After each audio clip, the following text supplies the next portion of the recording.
Bom dia a todos, Deus te abençoe, Deus abençoe a tua casa. Este é o dia que o Senhor fez, nele eu me alegrarei. Amém? Que Deus te abençoe poderosamente neste dia. Eu quero compartilhar com você nesta manhã um texto que está lá em 1 Timóteo, capítulo 4, verso 1. Ontem à noite, na oração da noite, eu falei um pouco sobre estas epístolas pastorais de Paulo a Timóteo, o experiente apóstolo Paulo ao jovem pastor Timóteo, trazendo orientações acerca do seu chamado e do seu ministério. E no capítulo 4, verso 1, ele faz um alerta, que este alerta é muito importante para nós. E você vai entender por que no decorrer destes versículos, amém? Que nós vamos ler. Então, acompanhe comigo, por gentileza. 1 Timóteo, capítulo 4, o verso 1. Diz assim: Ora, o Espírito afirma expressamente. O que significa isso? Que ele está advertindo eu e você. E que Espírito é esse? É o Espírito Santo. Então, o Espírito Santo nos está advertindo, e ele está dizendo assim, nos últimos tempos. Quais são os últimos tempos? Os últimos tempos da primeira vinda de Cristo. A primeira vinda de Cristo já aconteceu, nós estamos nos últimos tempos da primeira vinda de Cristo e haverá a segunda vinda de Cristo. Amém? Então ele está falando, olha, nos últimos tempos, ou seja, nos últimos dias da primeira vinda de Cristo. Amém? Alguns apostatarão da fé. O que é apostatar da fé? Apostatar da fé é se afastar de uma posição original. Ou seja, ele se afastar daqueles ensinamentos originais. Aquilo que consistia de verdade no Evangelho. Naquilo que foi ensinado pelo Senhor, pelos apóstolos, amém? Os fundamentos dado pelos apóstolos. Então, apostatar da fé é se afastar dessa posição original. Então, nos últimos dias, então ele está dizendo, antes da vinda, né? Antes dos últimos dias da primeira vinda de Cristo, antes da segunda vinda de Cristo, muitos se afastarão daquela posição original, daquela doutrina original, daquele ensinamento evangelho puro, daquela essência do evangelho. E ele diz assim, ó, por obedecerem. Olha por quê? Porque eles estavam obedecendo a espíritos enganadores e a ensino de demônios. Eu vou resumir essas duas frases, espíritos enganadores e ensinos de demônios, para que você possa entender. Espíritos enganadores é aquele espírito que ele não vem fazer algo assim brutalmente perceptível. Não, ele vem lá e muda alguma coisinha. Eu vou dar um exemplo para você. Quando Deus fala para Eva e para Adão, ele diz assim, ó, vocês não podem comer da árvore do bem e do mal. No capítulo 3, quando a serpente fala com Eva, Eva responde para a serpente assim, ó, nós não podemos comer e nem tocar na árvore do bem e do mal, nos frutos da árvore do bem e do mal. Deus não falou que não podia tocar, Deus falou que não podia comer. Então, começa a haver uma distorção sutil, aos poucos, e de repente a obra de Cristo na cruz ela já não é mais suficiente. É para isso que nós precisamos estar alertas.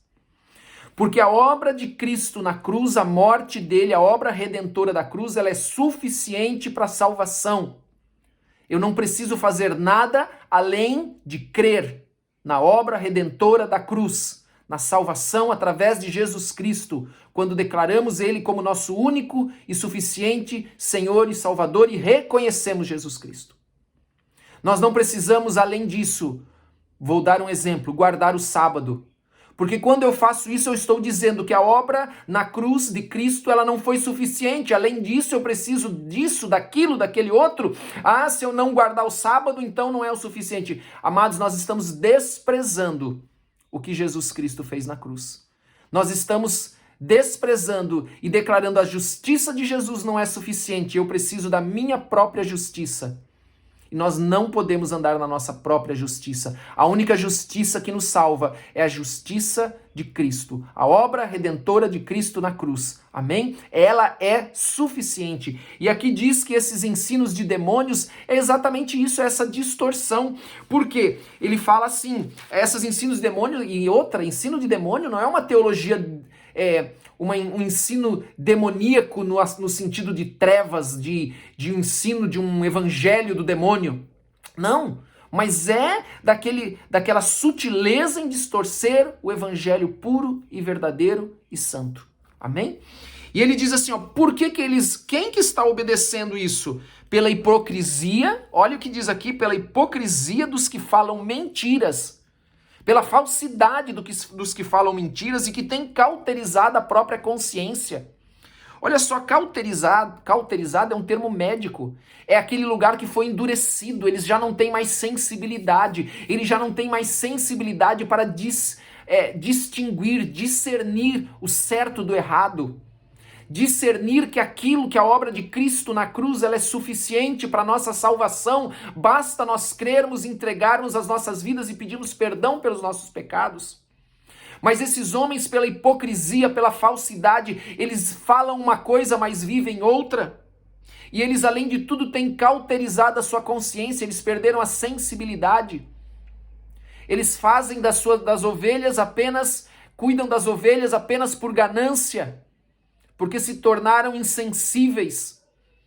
E ele diz assim, que proíbem o casamento e exigem abstinência de alimentos que Deus criou para serem recebidos com ações de graças pelos fiéis.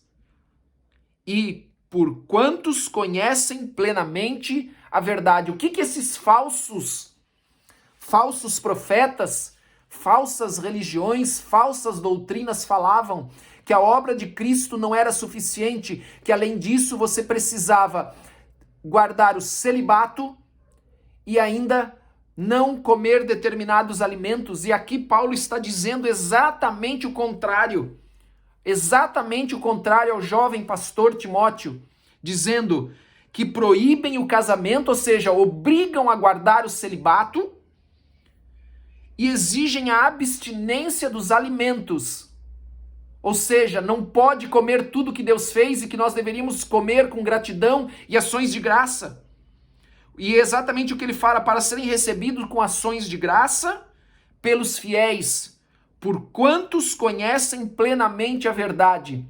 Então, quem conhece plenamente a verdade, quem lê a palavra de Deus, conhece a palavra de Deus, quem tem um pastor que prega a palavra de Deus como deve ser pregada e se conhece plenamente a verdade e sabe que a obra de Cristo na cruz ela é suficiente. Absolutamente suficiente. E eu não preciso fazer mais nada além do que crer. Crer e viver a palavra de Deus. E lá não inclui, olha, para você ser salvo, você precisa, como diz Paulo, e porque eles pregavam isso lá em Listra, na Galácia. Os falsos profetas, os falsos mestres, os hipócritas, pregavam que eles deveriam guardar o celibato, não podia casar, que não podia comer os alimentos que Deus fez e que deveriam ser recebidos com ações de graça. Então, eram falsas doutrinas que foram colocadas no meio do Novo Testamento, do Evangelho, da palavra de Deus, para contaminar, para desviar as pessoas, para elas começarem a achar que a obra de Cristo não é mais suficiente. E ele termina dizendo assim, pois tudo que Deus criou é bom, e recebido com ações de graça, nada é recusável, porque pela palavra de Deus e pela oração é santificado. Amém? Glória a Deus. Eu espero que essa palavra esteja trazendo ao teu coração entendimento. Eu oro para que o Espírito Santo te dê entendimento, te dê clareza desta palavra que nós lemos, que é só um trechinho de 1 Timóteo, capítulo 4, do verso 1 até o 5. Mas olha que é importante esta mensagem. O Espírito afirma expressamente, o Espírito Santo nos adverte sobre isso, sobre esta falsa mensagem que é colocada e pregada em muitos lugares, por muitos falsos profetas, falsos mestres, por muitos hipócritas, como diz a palavra, que tem a sua mente cauterizada. Que coisa séria, em nome de Jesus. Amém? Que Deus nos livre disso, de sermos hipócritas e termos a nossa mente cauterizada, perdermos a sensibilidade de ouvir o Espírito Santo, de ouvir a advertência do Espírito Santo, a palavra do Senhor, e entender e compreendê-la como ela deve ser compreendida, e não achar que nós precisamos fazer mais isso, mais aquilo, mais aquele outro.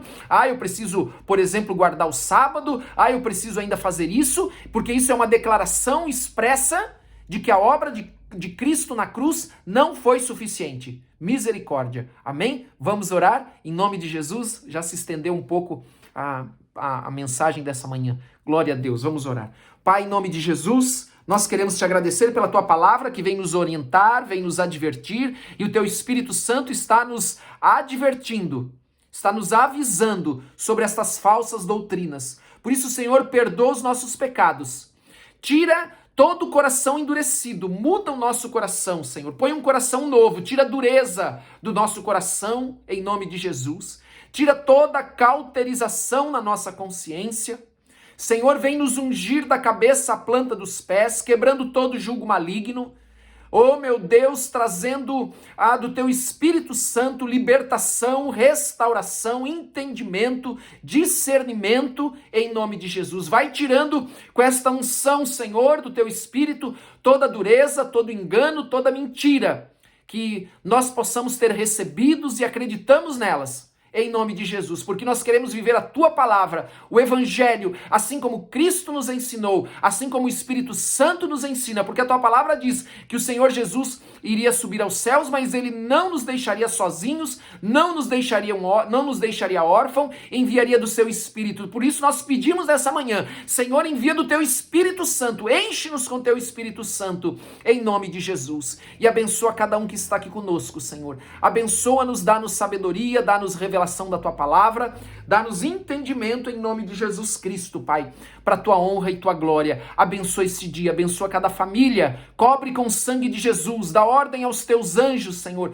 para protegê-los e guardá-los de todo mal, e que o teu dia, eu quero profetizar sobre o teu dia, será um dia próspero, um dia abençoado, um dia cheio da presença do Senhor, cheio da presença do Espírito Santo, em nome de Jesus. Amém e amém. Glória a Deus. Deus te abençoe, em nome de Jesus Cristo.